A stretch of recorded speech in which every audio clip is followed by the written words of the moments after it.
Question number 7, the Golgi complex participates in.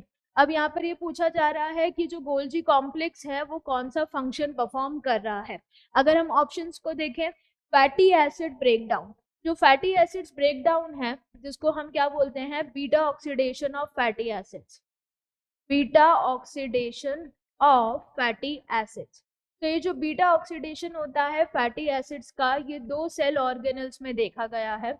एक है mitochondria, mitochondria जिसमें बीटा ऑक्सीडेशन होता है, एंड एक है परऑक्सीसोम्स। परऑक्सीसोम्स में alpha as well as beta दोनों होता है, परऑक्सीसोम्स, परऑक्सीसोम्स, इन दोनों में beta oxidation of fatty acids होता है। तो गोल्जी कॉम्प्लेक्स नहीं है, तो इसलिए ये इनकरेक्ट हो जाएगा। देन ऑप्शन बी की अगर हम बात करें, फॉर्मेशन ऑफ सिक्रीटरी वेसाइकल्स, ये बिल्कुल सही है। ईआर से जो मटेरियल आ रहा है in the form of proteins and lipids, वो मॉडिफाई होता है और फिर वेसाइकल्स में पैक होता है। सो ये क्या हो जाएगा, सिक्रीटरी वेसाइकल्स का फॉर्मेशन, और यही क्या है करेक्ट आंसर। ऑप्शन सी और डी अगर हम देखें, रेस्पिरेशन इन बैक्टीरिया, बैक्टीरिया के अंदर जो रेस्पिरेशन करता है वो स्ट्रक्चर होता है mesosomes.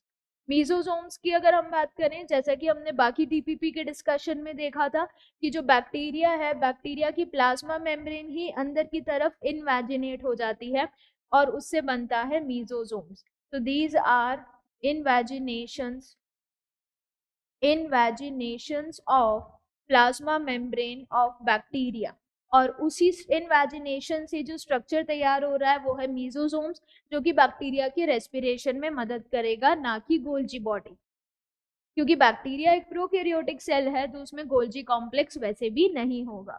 Option D, activation of amino acids, activation of amino acids का भी काम गोल्जी कॉम्प्लेक्स नहीं करेगा। So correct answer is formation of secretory vesicles, that is option B.